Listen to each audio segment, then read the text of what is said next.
नमस्कार साथियों, वायर की इस खास बातचीत में आपका स्वागत है। बीते 8 वर्षों में यानी प्रधानमंत्री नरेंद्र मोदी के कार्यकाल में हिंदू बहुसंख्यकवाद की जो राजनीतिक धारा है, उसे एक अभूतपूर्व ढंग से मजबूती मिली है। इसका सीधा असर न सिर्फ समाज के अलग-अलग स्तरों पर हो रहा है, हम देख रहे हैं कि किस तरीके से हर जगह में माइनॉरिटी कम्युनिटीज़, मुसलमानों पे लगातार अटैक्स बढ़ते जा रहे हैं। वहीं वहीं जो भारत के जो अलग-अलग संस्थान हैं, जो स्वाधीन तरीके से काम कर रहे थे अभी तक, उन पे भी इसका एक लगातार असर बढ़ता हुआ दिख रहा है हमें। और जहाँ ये सारे संस्थान, चाहे वो विश्वविद्यालय हो या मेमोरियल इंस्टीट्यूट्स हो या फिर म्यूज़ियम्स हो या फिर शोध के अलग-अलग जो ऑटोनोमस बॉडीज़ है, उस उन पे लगातार एक ये जो भगवा राजनीति जो है, हिंदू मेजॉरिटेरियनिज़्म है, उसका एक वर्चस्व कायम करने की एक ऑर्गेनाइज्ड कोशिश की जा रही है। और इसी इसी सिलसिले का ये जो लेटेस्ट डेवलपमेंट है, अभी गांधी स्मृति और दर्शन समिति, जो महात्मा गांधी का एक मेमोरियल इंस्टीट्यूट है और 1984 से ये लगातार काम कर रहा है, मिनिस्ट्री ऑफ कल्चर के अंडर है और इसके चेयरमैन खुद प्रधानमंत्री नरेंद्र मोदी है। उनके उनके उस संस्थान का एक मैगज़ीन है अंतिम जन, जहाँ पर सावरकर को इस बार कवर स्टोरी बनाया गया है। और इस जब ये अंतिम जन्म में जब सावरकर का जो कवर स्टोरी बनाया गया, तो उसमें तुरंत हमने देखा कि किस तरीके से इतिहासकारों ने अपनी प्रतिक्रिया दिखाई और ये सवाल पूछा कि सावरकर और गांधी जो एकदम अलग अलग राजनीतिक धारा से आते हैं, जो गांधी जो एक यूनिटी इन डाइवर्सिटी जो है इंडिया का का मूल्य, उस पे विश्वास रखते थे और सावरकर एक हिंदू राष्ट्र बनाना चाहते थे। और यहाँ तक कि सावरकर जो महात्मा गांधी हत्याकांड था, उसमें सावरकर को भी एक आरोपी की तरीके से कोर्ट में प्रस्तुत किया गया था। और बाद में 1966 में हमने देखा कि किस तरीके से कपूर कमीशन ने सावरकर को पूरी तरीके से उनका महात्मा गांधी की हत्या में डायरेक्ट उनका रोल स्थापित किया था।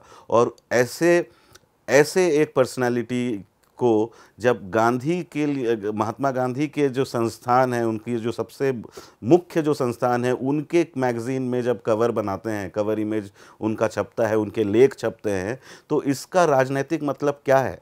और कई सालों से हमने देखा कि किस तरीके से संघ परिवार ये कहती आई है कि गोडसे का संघ परिवार से कोई नाता नहीं था और सावरकर और गोडसे का कोई नाता नहीं था। लेकिन ये जो एक नैरेटिव बनाया जा रहा है, इसको अभी हाल में ही जो एक किताब निकली है, वरिष्ठ पत्रकार धीरेन्द्र झा ने लिखी है, Gandhi's assassin, the making of Nathuram Godse and his idea of India, अंग्रेज़ी में ये किताब छपी है। और उसमें उन्होंने ये बात साफ की है, एविडेंस दिया है कि किस तरीके से गोडसे पूर्ण तरीके से सावरकर से प्रभावित थे। सावरकर के जो हिंदू राष्ट्र की परिकल्पना जो उन्होंने की थी, उससे पूरी तरीके से वो इन्फ्लुएंस थे। और इन दोनों को, सावरकर और गोडसे को, अलग अलग तरीके से नहीं देखा जा सकता है। और ऐसे में जब सरकार ये तय करती है कि एक जो एकदम आइडियोलॉजिकली जो एकदम दूसरी तरफ रहते हैं गांधी के, उनको उनकी संस्थान में रिहैबिलिटेट करने की कोशिश की जा रही है, इसका क्या मतलब है? क्या गोडसे और सावरकर एक अलग अलग राजनीतिक सोच से आते थे, या कि उस हिंदुत्व इकोसिस्टम के पार्ट थे वो? इन सारी प्रश्नों पर आज हम बात करेंगे खुद धीरेन्द्र झा से। वो आज आए हैं हमारे यहाँ स्टूडियो पर, हमसे बात कर रहे हैं और अपनी किताब के बारे में तो ये बात करेंगे ही, और साथ में ये भी बात करेंगे कि किस तरीके से सावरकर और गोडसे का एक पूरी उनका एक लगातार एक संबंध बना रहा। और न सिर्फ संबंध वो गांधी की हत्या तक टूटा नहीं था। तो आज हम ये सारे सवाल पूछेंगे उनसे।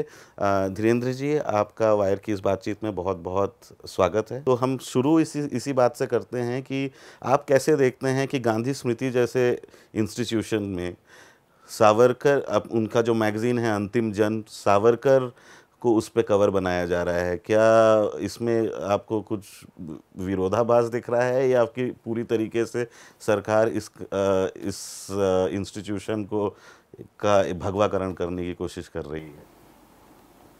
अ, एक गांधीयन मैगजीन, बेशक उस सरकार चला रही हो उसे, कल्चरल मिनिस्ट्री से जुड़ा हुआ है वो गांधी दर्शन, जब उसके कवर पे सावरकर को लाया जाता है तो ये आधुनिक भारत के इतिहास के साथ एक बहुत ही घिनौना मजाक है और एक कोशिश है गांधी हत्या का जो आइडियोलॉजी था उसको इस देश में स्थापित करने का। सावरकर हम सभी जानते हैं कि सावरकर गांधी मर्डर एक्यूज थे। बेशक उनको छोड़ दिया गया क्योंकि कॉरोबोरेटिव एविडेंस नहीं मिला, लेकिन हम ये भी जानते हैं कि गांधी मर्डर के कॉन्स्पिरेसी एंगल का प्रॉपर इन्वेस्टिगेशन उन दिनों नहीं हुआ था। बहुत बाद में 1960s में कपूर कमीशन ऑफ इंक्वायरी बना, जिसने जब तक रिपोर्ट दिया सावरकर जा चुके थे इस दुनिया से, और उन्हें साफ साफ कहा कपूर कमीशन ने कि गांधी के हत्या का प्लान सावरकर और उनके आसपास के लोगों ने किया। इसलिए मैं कहता हूं कि ये जो आधुनिक इतिहास है उसके साथ एक बहुत ही घिनौना मजाक है ये। दूसरी बात है कि गांधी की हत्या एक मैनिफेस्टेशन था दो आइडियाज़ के बीच में क्लैश का। दो आइडियाज़ क्या थे? गांधी जो सेकुलर डेमोक्रेसी की तरफ देश को ले जा रहे थे बाकी नेशनलिस्ट लोगों के साथ मिलके, सावरकर जिस आइडिया को रिप्रेजेंट करते थे वो सेकुलर डेमोक्रेसी नहीं बनने देना चाहते थे। वो चाहते थे कि हिंदू राष्ट्र बने जहां पे एक धर्म का प्राइमेसी हो, और इसी आइडिया को रिप्रेजेंट कर रहे थे गोडसे, नाथूराम गोडसे, जब उन्होंने गांधी की हत्या की। गांधी की हत्या जब की तो कोशिश ये था कि ये जो हर्डल था हिंदू राष्ट्र के प्रोजेक्ट के सामने में जिसका नाम गांधी था उसको हटाया जाए। तो वैसे हालत में जब आप एक गांधीयन मैगजीन का कवर बनाते हैं सावरकर को, तो इससे बड़ा विडंबना और कुछ नहीं हो सकता है। और मतलब जैसे आपने गोडसे पर आपने किताब लिखी है, और गोडसे उस आइडिया जो हिंदू राष्ट्र का जो आइडिया था उसको रिप्रेजेंट कर रहे थे वहाँ पर, और जैसा आपने कहा कि किस तरीके से ये दो अलग अलग आइडियाज़ के क्लैश है, तो यहाँ इस तरीके से। लेकिन अभी मैं स्टेटमेंट पढ़ रहा था कि जो गांधी स्मृति और दर्शन समिति के जो वाइस चेयरमैन हैं, बीजेपी के लीडर हैं विजय गोयल, उनका कहना है कि गांधी, सावरकर, पटेल ये सब एक ही पायदान में देखे जाने चाहिए। सारे स्वाधीनता की लड़ाई में सब फ्रीडम फाइटर्स रहे हैं, और उनकी सैक्रिफाइसेस से हमें सीखना चाहिए। तो उनको उसमें कोई कॉन्ट्रडिक्शन नहीं लगता है कि गांधी के मेमोरियल संस्थान में सावरकर कवर पेज में है। इसके बारे में आपका क्या कहना है? देखिए, वो तो बोलेंगे क्योंकि वो उसी आइडियोलॉजिकल फ्रेमवर्क के अंदर ऑपरेट करते रहे, वो उसी को रिप्रेजेंट करते हैं। लेकिन सच्चाई ये नहीं है। सच्चाई ये है कि गांधी, पटेल, बाकी सारे लोग स्वाधीनता के लिए काम कर रहे थे। सावरकर को अगर आप देखेंगे तो सावरकर जेल जाने से पहले वो एंटी ब्रिटिश थे, बिल्कुल थे। 1922 नहीं, लेकिन मतलब जब वो लंदन में थे, जब वो जेल से आते हैं बाहर, और जेल के दौरान सबको पता है कि कैसे वो मर्सी पिटिशन बार बार लिख रहे हैं और प्रॉमिस कर रहे हैं ब्रिटिश गवर्नमेंट को कि अगर हमें छोड़ दिया जाएगा तो मैं आजीवन आपके लिए काम करूंगा, आपके प्रति लॉयल रहूंगा। जेल से आने के बाद वो उनका पूरा का पूरा जो एंटी ब्रिटिश पोजिशनिंग था वो पूरी तरह से ट्रांसफॉर्म कर जाता है, और अब वो एंटी मुस्लिम एक्शन की तरफ हो जाता है। जेल से निकलने के बाद सावरकर एक बार भी, और मैं बता दूं कि ये जेल से आते हैं जनवरी 24 में निकलते हैं बाहर, और तब से ठीक है कुछ दिनों तक उनके ऊपर रेस्ट्रिक्शन था पॉलिटिकल एक्टिविटी में नहीं पार्टिसिपेट करने का और रत्नागिरी डिस्ट्रिक्ट के अंदर रहने का, लेकिन उसके बाद भी 30s के दौरान 40s के दौरान एक बार भी वो किसी भी एंटी ब्रिटिश मूवमेंट के नज़दीक भी नहीं फटकते। अगर हम ये मान लें कि उनका विरोध था गांधी के साथ, गांधीइज्म के साथ, जैसा एक स्टेज पे सुभाष चंद्र बोस का हुआ, तो सुभाष चंद्र बोस ने अपने तरीके से, हम उसे एग्री करें डिसएग्री करें, अपने तरीके से एक एंटी ब्रिटिश मुहिम शुरू किया। लेकिन सावरकर ना तो किसी नेशनल मूवमेंट, ना तो किसी एंटी ब्रिटिश मूवमेंट के नज़दीक फटकते हैं जेल से आने के बाद, ना ही एक बार भी वो एंटी ब्रिटिश मूवमेंट शुरू करते हैं अपना। एक ही मूवमेंट वो करते हैं 1938 में, जिसमें वो शामिल होते हैं, शामिल भी दूर से होते हैं, उनके लीडरशिप में हिंदू महासभा होती है, और वो निज़ाम में हिंदुओं को लेके, ब्रिटिश के खिलाफ एक भी नहीं।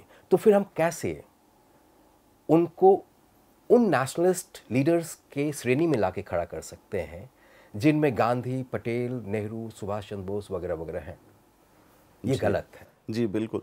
मतलब आपने अपने पूरे प्रोफेशनल लाइफ में बीजेपी और आरएसएस को काफ़ी करीब से देखा है, पूरे संघ परिवार के ढांचे को अच्छी तरीके से समझते हैं आप। ये बात किसी से छुपी नहीं हुई है कि जो संघ परिवार के लोगों का जो ग्राउंड में जो कैंपेन है वो लगातार, जब वो पावर में नहीं भी थे, जब से मैं देख रहा हूँ तब से वो गांधी के अगेंस्ट कुछ ना कुछ बोलते रहते हैं, और उनको लगता है कि गांधी की वजह से हिंदुस्तान आज उनके हिसाब से उन जो समस्याएं एक हिंदू राष्ट्र में वो सबसे बड़ा संकट जो है वो गांधी को मानते हैं, और गांधी की छवि को भी धूमिल करना चाह रहे थे। वही चीज़ आज बढ़कर हम देख रहे हैं कि नेहरू और इस तरीके से जितने भी जो नेशनलिस्ट लीडर्स थे उनकी छवि को भी धूमिल किया जा रहा है, कभी फेक न्यूज़ फैलाकर, कभी झूठ बोलकर, या फिर बिना संदर्भ के इतिहास की घटनाओं को अलग तरीके की से व्याख्या करके। तो उसमें आपकी समझ से गांधी को संघ परिवार किस तरीके से देखते हैं? और हमने ये बात तो आप करें ही, मगर ये भी मैं जानना चाहता हूँ कि अभी कुछ सालों पहले और हर साल हम देखते हैं कुछ ना कुछ लोग, विश्व हिंदू परिषद या हिंदू महासभा के ही लोग जिसके सावरकर थे, वो गोडसे को सेलिब्रेट कर रहे हैं, गांधी के पुतले को जला रहे हैं या उस पे गोली मार रहे हैं। तो इस तरीके का एक माहौल ज़मीन पर है, और मगर सरकार की तरफ से गांधी को सेलिब्रेट भी किया जा रहा है। एक डबल स्पीक का जो है, इसके बारे में आपका क्या कहना है? देखिए, गोडसे का एक प्री एग्जिस्टिंग कॉन्स्टिट्यूंसी रहा थ्रू आउट, गांधी मर्डर के बाद भी हिंदुत्व के अंदर संघ परिवार और उससे नहीं भी जुड़े हुए हिंदुत्व फोल्ड के अंदर, उस आइडियोलॉजी के अंदर रहा वो, जो जनरली दबा रहा, बहुत ही कभी कभी रिफ्लेक्ट होता था। गांधी इस देश की आत्मा है। एटलीस्ट पब्लिक में उस आत्मा को सलाम किए बगैर कोई भी सच्चा हिंदुस्तानी नहीं अपने आप को बतला सकता है। तो ये इनकी मजबूरी है। सच्चाई क्या है? पिछले कुछ सालों में जब से आरएसएस का जो भारतीय जनता पार्टी है, इसकी जब से इसको पूर्ण बहुमत मिला है लोकसभा में, तब से सच्चाई ये है कि गांधी जिन आदर्शों के लिए लड़ रहे थे और जिनके कारण उनको मरना पड़ा, जिनके कारण उनका हत्या किया गया, उन आदर्शों को शुरू से कुचलने की कोशिश की गई। गांधी एक सेकुलर स्टेट की बात करते थे, लेकिन जब ये सरकार आता है तो आप पाएंगे कि पूरे जो नेशनल डिस्कोर्स है उसको एक ऐसे डायरेक्शन में ले जाने का कोशिश किया गया, शुरू से अभी भी किया जा रहा है, जिसमें कि मुस्लिम्स को सो कॉल्ड अदर का जो श्रेणी है वहाँ पे घसीटा जाए, उनको एंटी नेशनल ग्रुप में डिक्लेयर किया जाए। उनके ऊपर लगातार अटैक हो रहा है, चाहे कभी लव जिहाद के नाम पे, कभी काउ प्रोटेक्शन के नाम पे। जब ये हेट जो कि मार्जिन पे था, जैसे ही उसने main stream centre stage occupy किया, गोडसे एक कल्ट के रूप में इमर्ज करने लगा इस देश में। और गोडसे जब एक कल्ट के रूप में इमर्ज करने लगा, तो वो सारे आइकॉन्स हिंदुत्व के, इंक्लूडिंग सावरकर, जो इस आइडियोलॉजी के मुख्य चेहरा रहे शुरू से, उनका भी इम्पोर्टेंस बढ़ाने की कोशिश की जाने लगी। अब नतीजा ये हुआ कि आप देखते हैं कि एक तरफ गोडसे का मंदिर बन रहा है, गोडसे का इनफैक्ट 2019 में मेरठ में तो गांधी के मर्डर को नाटकीय तरीके से प्रस्तुत करने का कोशिश किया हिंदू महासभा के लोगों ने, जहाँ पे जो हिंदू महासभा के लीडर हैं उन्होंने गोडसे के फोटो पे माला चढ़ाया और फिर गांधी के एफिजी के ऊपर एक गोली चलाया। तो गांधी इनके लिए एनाथेमा है, ये बार बार बतला रहे हैं। इसीलिए गांधी की मूर्ति भी तोड़ी। अभी हाल में चंपारण में गांधी की मूर्ति तोड़ी गई। 2019 के 2 अक्टूबर में 158th बर्थ एनिवर्सरी सेलिब्रेट किया जा रहा था गांधी का, और रीवा जो मध्य प्रदेश में है, वहाँ पे एक गांधी भवन है। तो गांधी के जो चिन्ह थे उनको वहाँ से चोरी कर लिया गया, जगह को वैंडलाइज कर दिया गया, गांधी के फोटो के ऊपर ट्रेटर लिख दिया गया। जो आज आप देख रहे हैं इस मैगजीन के ऊपर, गांधीयन मैगजीन के ऊपर सावरकर का कवर, ये उसी का अगला कड़ी है। इसीलिए मतलब जाहिर सी बात है, ये सारी जो घटनाएं, कहीं गांधी को गद्दार बोला जा रहा है या उनके स्टैचू को डिमोलिश किया जा रहा है, ये वही लोग हैं जो कि सावरकर और गोडसे भक्त भी हैं।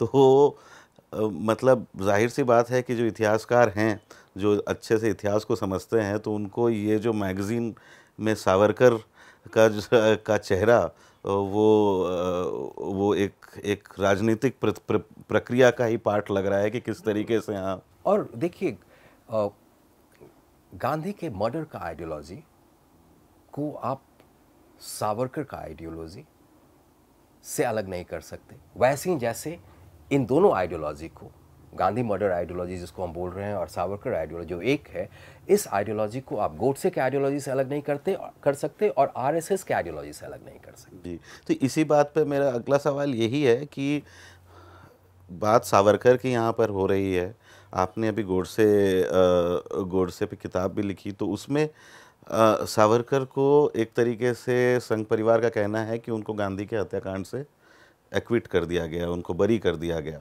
क्योंकि एविडेंस नहीं मिला और ऐसा कुछ नहीं था। फिर भी लेकिन आप आइडियोलॉजी को अगर जोड़कर देख रहे हैं, कुछ अभी 1-2 किताबें पिछले कुछ सालों में आई हैं जहां पर सावरकर और आरएसएस को भी अलग करके देखा जा रहा है। ये देखा जा रहा है कि सावरकर आरएसएस से दूर थे, उनकी एक अलग छवि थी, उनकी एक अलग पॉलिटिकल मूवमेंट था। तो इसके बारे में आप क्या? नहीं, गोडसे भी का भी ये कहना है कि गोडसे आरएसएस के पार्ट नहीं थे, तो वो ये इसके बारे में आप क्या कहेंगे? ये एक बड़ा मिथक है जो गांधी हत्या के तुरंत बाद जिसको बनाया जाना शुरू कर दिया गया। गोडसे के भाई गोपाल गोडसे, जो वो भी एक्यूज थे, गांधी वो भी कन्विक्ट हुए गांधी मर्डर केस में और उनको आजीवन कारावास हुआ। निकलने के बाद उन्होंने किताब भी लिखा जिसको अंग्रेजी में बाद में ट्रांसलेट किया गया, जिसका नाम था गांधी मर्डर एंड आफ्टर। अब गोपाल गोडसे बार बार बोल रहे हैं, अंत तक, उनके देहांत तक वो बोलते रहे कि ऐसा नहीं था, कभी भी नाथूराम गोडसे ने आरएसएस नहीं छोड़ा था। लेकिन उसके बावजूद भी लोग उसकी बात को, उन्होंने अपनी किताब में ये भी लिखा कि जब वो फांसी पे चढ़ने जा रहे थे तो उन लोग उस सुबह में फांसी पे चढ़ने से आधे घंटे पहले राष्ट्रीय स्वयंसेवक का जो प्रार्थना है उसका पहला 4 पंक्ति गाया और फिर फांसी पे गया ना ये। लेकिन इसको खारिज कर दिया गया। जो प्रो आरएसएस राइटर्स थे वो लोग लगे हुए थे अपने इस काम को करने में, जहाँ की आरएसएस और गांधी के हत्यारे को एक दूसरे से दूर दिखाया जा सके। लेकिन जो आर्काइवल रिकॉर्ड्स हैं, जो मेरे किताब का एक के सोर्स बेस का एक अहम हिस्सा है, और वो आर्काइवल रिकॉर्ड्स ना सिर्फ पुलिस का इंटरोगेशन रिपोर्ट है नाथूराम गोडसे का, बल्कि आरएसएस के हेडक्वार्टर नागपुर से जिन पेपर्स को सीज किया गया गांधी मर्डर के बाद, उन पेपर्स में कई मीटिंग्स का जिक्र है। मीटिंग में कौन कौन पार्टिसिपेट कर रहे हैं, संघ का मीटिंग। ये इस बात को बतला रहा है कि गोडसे ने जो कोर्ट में बोला वो झूठ था। गोपाल गोडसे ये बोलते हैं कि गोडसे ने कोर्ट में इसलिए कहा कि हमने आरएसएस छोड़ दिया था और फिर हम हिंदू महासभा ज्वाइन कर लिए, क्योंकि गोलवालकर और आरएसएस ये लोग बहुत ज़्यादा घबराए हुए थे। तो ये जो पूरा का पूरा जो रिकॉर्ड, जिन रिकॉर्ड्स की हम बात कर रहे हैं, वो रिकॉर्ड्स बतला रहे हैं कि गोपाल गोडसे बिल्कुल सही बोल रहे थे। प्रॉब्लम तब आता है जब बहुत सारे लोग जो कि मतलब जिनको हम नहीं ब्रांड कर सकते प्रो आरएसएस राइटर्स, हम उनको जानते नहीं होता है। हाल में ही अभी एक डिबेट हुआ, एक पॉडकास्ट है the seen and the unseen, जिसमें अमित वर्मा जिसको होस्ट करते हैं और विनय सीतापति को वो इंटरव्यू कर रहे थे, जिसमें ये दोनों ही एक पिछले इंटरव्यू का हवाला देते हुए बात कर रहे थे कि भाई क्योंकि विनय सीतापति ने लिखा है अपने एक हाल की किताब में जिसका नाम है जुगलबंदी, द बीजेपी बिफोर मोदी, इसका नाम है किताब का, कि क्योंकि अग्रणी में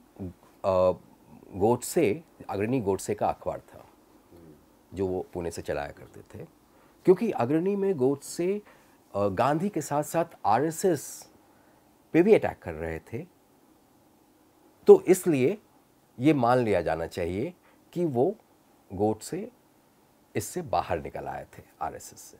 जब मैंने उनसे पूछा कि भाई आपने अग्रणी का कोई भी एक इशू देखा है, एक भी आर्टिकल आपने कोट नहीं किया है, तो उन्होंने कहा कि नहीं, उसका ज़रूरत नहीं है। उन्होंने कहा कि मैंने एल के आडवाणी का जो ऑटोबायोग्राफी है उसको कोट किया है और एमजी वैद्या को कोट किया है। अब आप ये देखिए कि जो लोग ये मानते हैं कि गोडसे ने आरएसएस छोड़ दिया था, उनका सोर्स बेस क्या है? वो है जो गांधी मर्डर के बाद जो क्लेम किया गया संघ के लोगों के द्वारा। गांधी मर्डर से पहले के जो रिकॉर्ड्स हैं वो रिकॉर्ड्स बतलाते हैं कि उसने नहीं छोड़ा था। तो हमें किस पे विश्वास करना चाहिए? बिल्कुल। और ये इसी बात को आगे बढ़ाते हुए कपूर कमीशन की आपने बात की, उसके बारे में हमें बताएं कि उसने इन सारे जो मिथकों को किस तरीके से ध्वस्त किया और किस आधार पर किया। देखिए, कपूर कमीशन 1966 में बना और 69 में या 70 में उसका रिपोर्ट आया। कपूर कमीशन एक ये इम्पॉर्टेंट है देखने का बात कि भाई कोरोबोरेटिव एविडेंस सावरकर का के ऊपर जो चार्ज था उसका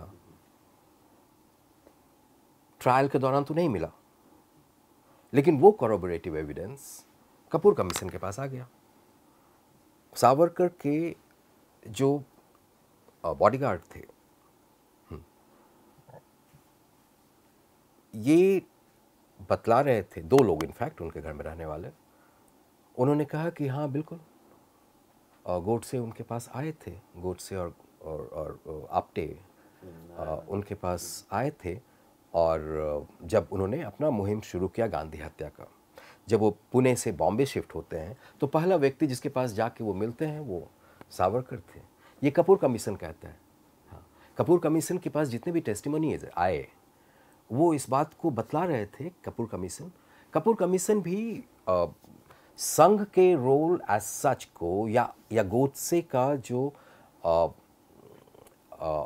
ऑर्गेनाइजेशनल एफिलिएशंस थे उसको प्रोब नहीं कर रहा था। हाँ, वो उस कॉन्स्पिरेसी एंगल को प्रोब कर रहा था जिसको लोगों को लगा कि उस समय होना चाहिए था, नहीं हो पाया जब गांधी की हत्या हुई। तो उसमें वो सारे टेस्टिमोनीज के बेसिस पे ये कहते हैं कि इस हत्या का प्लान सावरकर और उनके द्वारा गाइड किए जा रहे कुछ लोगों के द्वारा किया गया। जी। और गोडसे, जैसा कि आपने अपनी किताब में भी लिखा है, लगातार शायद स्कूल के बाद से ही सावरकर के प्रभाव में रहे, और उसके बारे में अगर ज़रा कुछ बताएं। देखिए, ये बात तो हम सभी जानते हैं और जगह जगह इस बात को लिखा भी गया है पूरे समय में, और ये मिथक का एक हिस्सा भी है। और मतलब जब गांधी की हत्या की गोडसे ने, तब तक उनके रिश्ते कैसे थे सावरकर और गोडसे के? हाँ, गोडसे सावरकर के संपर्क में आते हैं जब वो मैट्रिक फेल कर जाते हैं और रत्नागिरी शिफ्ट होते हैं अपने पिताजी के पास, जहाँ सावरकर रह रहे थे 1929 में। पहले वो गांधीयन मूवमेंट की तरफ अट्रैक्ट होते हैं, छोटे छोटे मीटिंग्स में पार्टिसिपेट करना, भाषण देना। उन्होंने भाषण देना सीखा वहाँ, हाँ, उन मीटिंग्स में सीखा, ये वो खुद बतलाते हैं। लेकिन उसी दौरान वो सावरकर भी उनके घर के पास ही रहते थे रत्नागिरी में। उनसे उनकी मुलाकात शुरू हो गई और फिर वो धीरे धीरे गांधीयन मूवमेंट से खींचने लगे। और वो सावरकर के इर्द गिर्द जो कोटरी था, मतलब वो एंटी ब्रिटिश मूवमेंट के प्रोसेस से निकलकर अब वो एंटी मुस्लिम जो डिस्कशन हो रहा था, डिबेट हो रहा था, उसका हिस्सा बनने लगे। लेकिन अभी भी वो पूरी तरह से हम ऐसा कहें कि उनका पूरी तरह से वो उसका हिस्सा बन गए हों, ऐसा नहीं था। क्योंकि बीच में एक समय आता है कुछ दिन के लिए जब वो अपनी बहन के पास चले जाते हैं इटारसी, जहाँ पे वो छोटा छोटा काम करने लगते हैं। फिर वो आते हैं, उनके पिताजी रिटायर हो जाते हैं, फिर वो आते हैं सांगली 1934 में, जहाँ वो आरएसएस ज्वाइन करते हैं। और वहाँ उनको एक दूसरा फादर फिगर मिलता है और वो है काशीनाथ भास्कर लिमय। ये दोनों उसके लाइफ में बहुत इंपॉर्टेंट है, सिर्फ सावरकर नहीं। काशीनाथ भास्कर लिमय महाराष्ट्र का संघ चालक, आरएसएस का बहुत ही इंपॉर्टेंट पर्सनालिटी संघ के अंदर। उन दिनों में महाराष्ट्र नहीं होता था, लेकिन बॉम्बे प्रेसिडेंसी का जो मराठी स्पीकिंग डिस्ट्रिक्ट्स था उनको मिला के संघ ने एक महाराष्ट्र गठन किया अपने ऑर्गेनाइजेशन के काम के लिए, जिसका संघ चालक काशीनाथ भास्कर लिमय। तो ये दोनों के अब प्रोटेजी हो गए और दोनों के प्रोटेजी के रूप में काम करते रहे। और इसी तरह हम पाते हैं कि जब वो हिंदू महासभा ज्वाइन भी करते हैं 1938 में, तो उसके बाद भी दोनों के रिकॉर्ड्स में हम गोडसे को पाते हैं। तो गोडसे लगातार दोनों के बहुत ही क्लोज रहे, बहुत ही क्लोज रहे। और ऐसा भी शायद आपने लिखा है कि जब वो दिल्ली आए नारायण आप्टे के साथ गांधी की हत्या करने, उससे पहले भी वो सावरकर से जिस मिलकर आए थे। इसी की हम बात कर रहे हैं, जिसको कि ट्रायल कोर्ट के दौरान किसी ने कोरोबोरेट नहीं किया और कपूर कमीशन ने किया। कपूर कमीशन ने किया, हाँ। और इसीलिए ट्रायल के दौरान सावरकर को बेनिफिट ऑफ डाउट मिला। जी। तो मतलब ये कहना बिल्कुल गलत नहीं होगा कि अगर गोडसे की लाइफ में अगर कोई मेंटोर थे या फादर फिगर थे तो ये दो लोग थे, और उसमें सावरकर थे। और सावरकर अगर हम एक क्षण के लिए मान भी ले कि सावरकर का कोई डायरेक्ट रोल अगर नहीं भी था, तो पूरी तरीके से आइडियोलॉजिकली ऑपोजिट और कहीं ना कहीं उनको गोडसे को शेप करने में एक हत्यारे के तौर पर सावरकर का एक बड़ा हाथ था, ये कहना तो गलत नहीं होगा, बिल्कुल गलत नहीं होगा। और इसी सिलसिले में अपनी बात ख़त्म करते हुए, तो ये अब हम अभी की राजनीतिक परिप्रेक्ष्य में अगर हम देखें, तो ये जो गांधी स्मृति और दर्शन समिति में जो ये सावरकर को गांधी की जो उनकी जो मैगजीन है अंतिम जन्म, उसमें सावरकर को कवर पेज बनाता है, तो इसका एक तरीके से क्या सिंबॉलिक वैल्यू है संघ के लिए भी और इस सरकार के लिए भी, और एक इतिहास को क्या एक अलग स्वरूप देने की उस कोशिश में सरकार और एक तरीके से सक्सेसफुल हो चुकी है, क्या वो सफल हो चुकी है? मैं नहीं मानता कि सफल हो चुकी है। हाँ, ये बात सही है कि कोशिश कई लेवल पे चल रहा है, बहुत जोरों का चल रहा है। और गोडसे का रिवाइवल, गोडसे का कल्ट के रूप में एमर्जेंस इस बात का इंडिकेटर है। सावरकर का एक गांधीयन मैगजीन के कवर पे लाना इस बात का इंडिकेटर है। जो डिस्क्रिमिनेटरी लॉज बनाए गए, जिसका एक एग्जाम्पल सिटीजनशिप अमेंडमेंट एक्ट है, वो इस बात का सबूत है कि जो गांधी के जो आइडियाज़ थे उनको सबवर्ट करने की कोशिश की जा रही है, सब्जुगेट करने की कोशिश की जा रही है, और उसके ऊपर जो गोडसे और सावरकर के आइडियाज़ थे हिंदू राष्ट्र का, या गोलवलकर के आइडियाज़ थे हिंदू राष्ट्र का, उसको उसके ऊपर स्थापित करने का कोशिश किया जा रहा है रूलिंग रेजिम के द्वारा। जी, तो ये क्या अगर हम मान ले, जो हम पिछले 8 सालों में हमने देखा कि किस तरीके से विपक्ष जो है, विपक्ष पर एक पूरी तरीके से एक राजनीतिक हमला हो रहा है, उसी तरीके से वाजपेयी के कार्यकाल में भी हमने देखा था एक हिस्ट्री रीराइटिंग का प्रोजेक्ट ही चलाते हैं। इतिहास हमेशा संघ परिवार के चर्चाओं में एक इतिहास बहुत बड़ा एक राजनीतिक फैक्टर रहा है और उसको चेंज करने की ये कोशिश करते हैं हमेशा। और मगर और वो अपने तो इस तरीके से जो इतिहास चेंज करने का सीधा सीधा समर्थन अगर हम देखें नरेंद्र मोदी का ही मिल रहा है, क्योंकि ये तो मिनिस्ट्री ऑफ कल्चर के अंडर आता है, तो ये सरकार की तरफ से, तो इस मूवमेंट को आप कुछ एक्सेप्शनल तो नहीं देख रहे हैं, मगर इसका क्या महत्व रहेगा आगे चलकर, या इसको हम किस तरीके से देखें? क्योंकि आप इतिहास की बात कर रहे हैं, वो लोग भी अपने इतिहास की बात कर रहे हैं, लेकिन वो इतिहास हो सकता है एविडेंस को वो छुपा रहे हैं, आप एविडेंस सामने लेकर आ रहे हैं। देखिए, संघ को पता है और शुरू से पता है कि इतिहास उसके साथ खड़ा नहीं है ना। ये जो एहसास है संघ का, ये उसको मजबूर करता है जब भी वो सत्ता उसके हाथ में आता है कि वो इतिहास को डिस्टॉर्ट करे। इतिहास कोई बदल नहीं सकता। इतिहास ऐसा चीज़ नहीं है जो बदल जाएगा किसी के चाहने से या नहीं चाहने से। इतिहास के साक्ष्य होते हैं। हाँ, वो साक्ष्य को आप उनको दबा सकते हैं।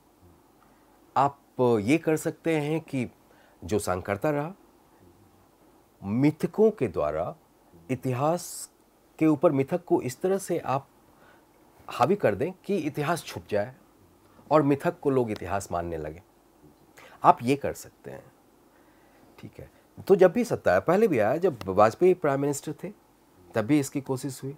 अभी जब ये इनके पास पूरी तरह से इनका कंट्रोल है, ना सिर्फ गवर्नमेंट के ऊपर, पार्लियामेंट के ऊपर, बहुत सारे इंस्टीट्यूशंस के ऊपर, वैसे समय में और भी बड़े लेवल का ये कोशिश है इतिहास को दबाने का। इतिहास को बदला नहीं जा सकता है, इतिहास को दबाने का। लेकिन इतिहास का फिर अपना तरीका होता है समय समय पे फूट के बाहर निकलने का। जी, तो धीरेन्द्र जी बहुत बहुत धन्यवाद आपका हमारे साथ जुड़ने के लिए। तो जैसा धीरेन्द्र जी ने कहा कि इतिहास को दबाने की कोशिश तो हो रही है, मगर इतिहास कब समय समय पर खुद से ही फूटकर ऊपर निकल कर आती है।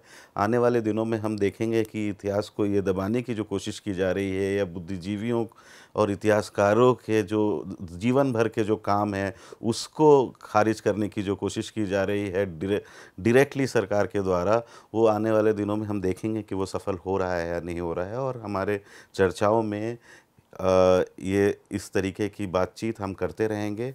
हमारे साथ जुड़ने के लिए बहुत बहुत शुक्रिया। नमस्कार। द वायर के और वीडियोस देखने के लिए सब्सक्राइब करें और बेल आइकन पर क्लिक करें। स्वतंत्र पत्रकारिता की आर्थिक मदद करने के लिए डिस्क्रिप्शन में दिए गए लिंक पर जाएं और अपनी राशि चुनें।